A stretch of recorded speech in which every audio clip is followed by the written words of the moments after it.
Saya akan ngaji tentang betapa mudahnya berbuat baik dan betapa mudahnya bersosialisasi yang jadi kebutuhan sosial masyarakat. Kemudian di saat yang sama sebagai kebaikan menurut Islam. Ini saya baca kitab yang sangat otoritatif, yaitu kitab Sahih Muslim, di mana kita tahu dalam Islam, pegangan ahli sunnah wal jamaah, juga pegangan ulama seluruh dunia adalah Al-Kutubus Sittah, kitab 6, diantaranya yang hadis Bukhari Muslim. Di sini ketika Nabi ditanya tentang beberapa kebaikan, yaitu dari pertanyaan Ayul A'mali Afdol, amal apa yang terbaik? Di antaranya Nabi menyebut sekian, iman billah, iman kepada Allah Ta'ala. Kemudian ini yang penting dilakukan semua pemimpin, oleh bupati, oleh wakil bupati, oleh seluruh pemimpin, baik struktural maupun kultural, maupun pemimpin kecil, yaitu di keluarga. Yaitu Nabi ngendikan di antara misi Islam adalah memperdekakan budak. Kemudian ada yang lagi tanya lagi, fa'illam af'al. Lalu dari sekian kebaikan yang butuh biaya itu saya tidak mampu melakukan ya Rasulullah. Kalau nyumbang masjid saya tidak mampu. Kalau berbuat bikin fasilitas umum saya tidak mampu. Ada yang sekian pertanyaan dari sahabat, kalau misalnya kebaikan yang butuh biaya kami tidak mampu, termasuk di sini disebutkan kemampuan berhaji, kemampuan zakat, kemampuan sedekah. Kalau semua itu kami tidak mampu ya Rasulullah. Kata Nabi, tu'inu shani'an aw tasna'u li akhrat. Ini di Sahih Muslim di bab iman dengan judul Babu bayani kaunil iman billah afdalal a'mal. Kalau saya tidak mampu semua melakukan itu ya Rasulullah, yaitu melakukan kebaikan yang butuh biaya. Kayak bangun masjid, bangun jalan, bangun fasilitas-fasilitas publik. Tu'inu shani'an aw tasna'u li akhrat. Tu'inu nulungi sira shani'an ing wong sing ahli sun'ah, ahli kreatif atau ahli, kalau orang sekarang itu bilang dia pekerja. Dia pekerja rumahan atau production house atau apa saja. Aw tasna'u li akhrat. Atau kamu membantu orang yang tidak punya pekerjaan. Terus sahabat masih tanya, aro'aita indo'iftu an ba'dil amal. Kalau semua kebaikan aktif saya tidak mampu melakukan ya Rasulullah, kebaikan menolong orang lain, kebaikan yang bersifat aktif.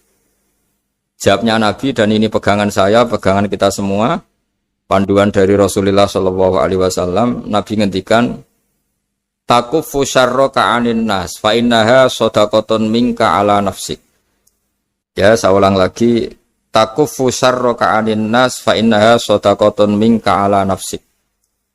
Kamu dalam berislam cukup menjaga supaya kejelekan kamu tidak punya imbas pada orang lain.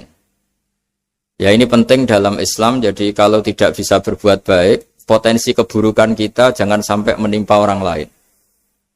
Keburukan itu bisa kejahatan kriminal, bisa kejahatan pidana atau merugikan orang lain, atau kejahatan yang tidak sampai kriminal tapi mengganggu orang lain. Misalnya contoh gampang ini, saya sumpek-sumpeknya sendiri ingin jalan-jalan, main di teman yang di jam kerja. Ini kan sumpek-sumpeknya saya sendiri ingin hiburan, terus wisata atau dolan ke teman yang sebetulnya saat itu dia mungkin ngaji atau kerja atau harus memenuhi kewajiban cari nafkah.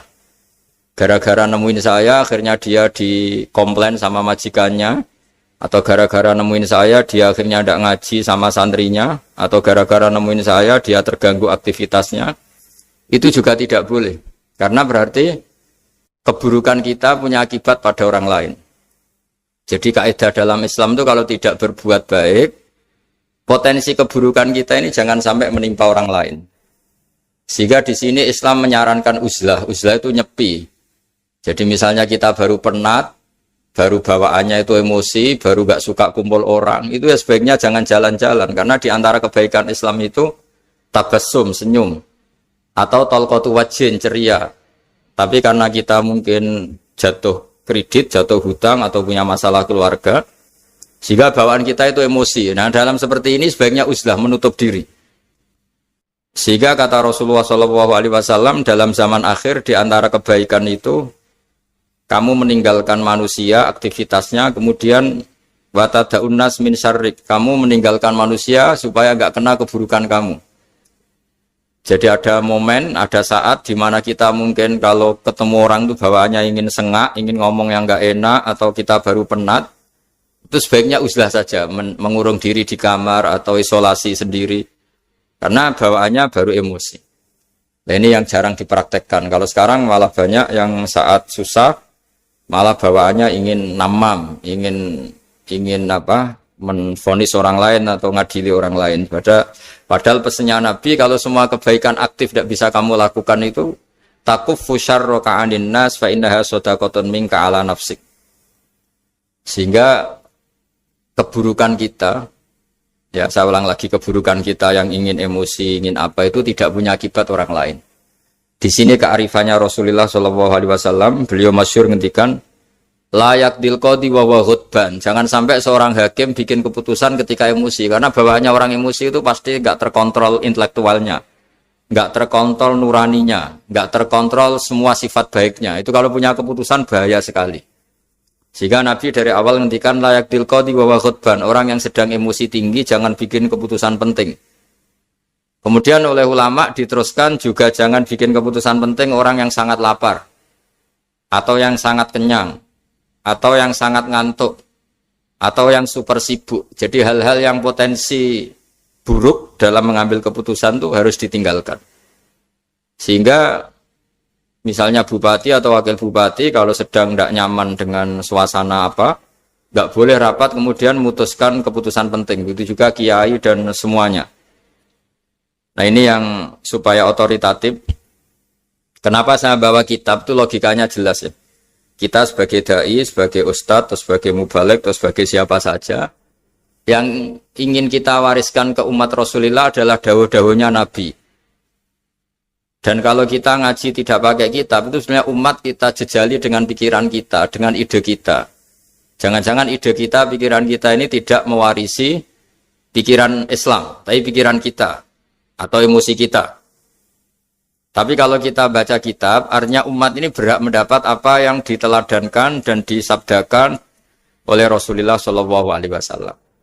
Tapi kalau kita, itu pasti inginnya itu kita. Misalnya kita Bupati Banyuwangi, mungkin kita akan cerita Banyuwangi dengan asik. Tapi bagi daerah lain, apa urgensinya bagi saya? Begitu juga kalau kita kiai, mungkin kita akan cerita fadhilnya kiai. Tapi bagi orang lain yang keutamaannya jadi pekerja, jadi satpam, jadi guru, jadi pegawai negeri yang adil. Sehingga subjektivitas kita ini akan tinggi. Tapi kalau kita sebagai kiai baca hadis, maka umat ini mendapatkan panduan dari Rasulullah SAW. Nah, dari sekian panduan itu, kata Nabi, jika Anda tidak bisa berbuat kebaikan aktif, maka kebaikan yang harus Anda lakukan adalah potensi kejelekan kamu jangan menimpa orang lain. Makanya saya berkali-kali bilang, saya ini termasuk kiai yang jarang main ke alumni. Karena tadi, kadang-kadang alumni itu sudah mau kerja di tempat kerjanya, atau mau janjian ngantar anaknya sekolah. Gara-gara ada saya, mungkin semua itu dibatalkan. Sehingga silaturahim itu juga harus dimanage supaya tidak mengganggu haknya orang yang kita silaturahimi. Jangan sampai silaturahim jam 9, saatnya orang kerja, kemudian dia dapat peringatan dari pabriknya gara-gara sering didolani kiainya. Itu kan jadi ribet. Atau kiai karena sering didolani terus tidak ngaji, metu tamu terus. Itu kan jadi ribet. Apapun itu, sehingga orang itu harus berpikir perilakunya itu tidak punya akibat la doror wa la diror. Jangan mengganggu dirinya, juga jangan mengganggu orang lain. Ini oleh Nabi disebut takuffu syarra ka'adin nas fa innaha shadaqatun minka ala nafsik.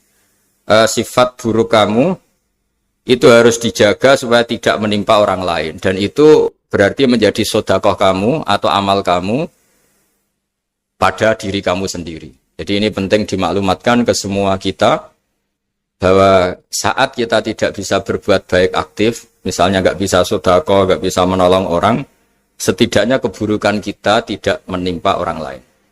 Nah, termasuk keburukan yang terselubung adalah kita punya pikiran yang menurut kita ini hebat, tapi bagi orang lain mungkin bahaya. Misalnya kita punya pikiran ingin jadi orang kaya raya yang dermawan. Itu artinya kan pikiran baik karena ingin jadi dermawan. Tapi artinya bayangkan orang lain tuh miskin semua butuh derma kamu. Mana mau orang lain kamu bayangkan miskin butuh derma kamu. Orang lain juga bayangkan dirinya kaya gak butuh derma kamu. Itu namanya kebaikan yang subjektif. Kamu ingin jadi kiai yang ngajarin orang banyak. Oke, itu baik. Tapi kan berarti kamu bayangkan orang lain gak bisa ngaji terus kamu saja yang bisa ngaji sehingga kamu yang ngajarin. Ya sudahlah, kebaikan itu udah usah muluk-muluk seperti itu. Jadi apa yang ditakdirkan kita jadi bupati ya jadi yang baik, menolong pekerja-pekerja yang baik.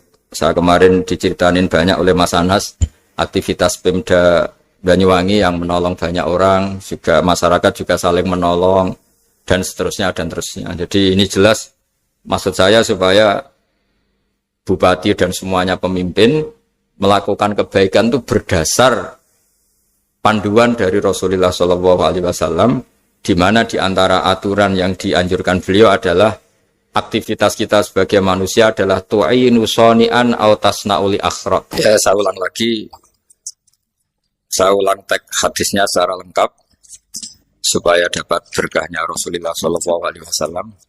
Ada beberapa pertanyaan dari sahabat, ya Rasulullah, jika saya tidak bisa berbuat baik yang berbiaya atau tidak bisa berbuat baik yang aktif, apa yang saya harus lakukan?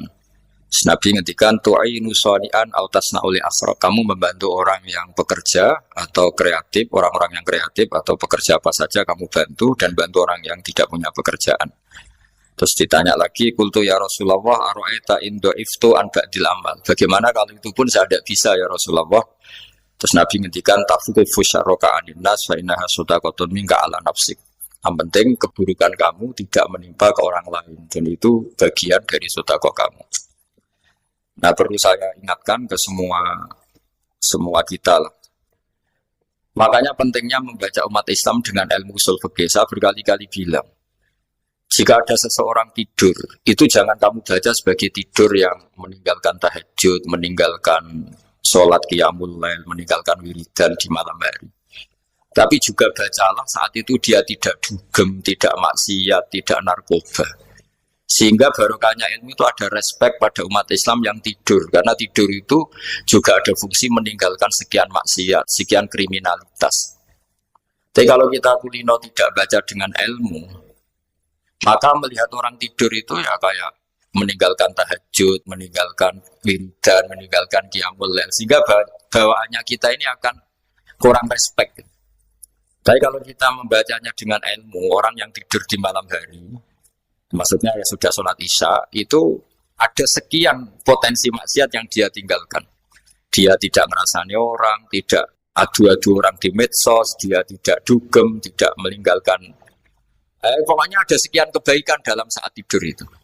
Ini barokahnya ilmu. Tanpa ilmu kita tidak bisa respek seperti ini. Karena bawaannya akan, oh ini malam-malam tidak tahajud, tidak wiridan, tidak apa. Tapi kalau kita dengan ilmu, itu akan membaca dengan tidur, artinya orang tidak maksiat, tidak dugem, tidak ngerasain orang, tidak ngata-ngatain orang. Nah di sini sadaqallahul azim ketika ngendikan wa min ayatihi manamukum bil laili wan nahar. Termasuk ayat Allah itu orang tidur.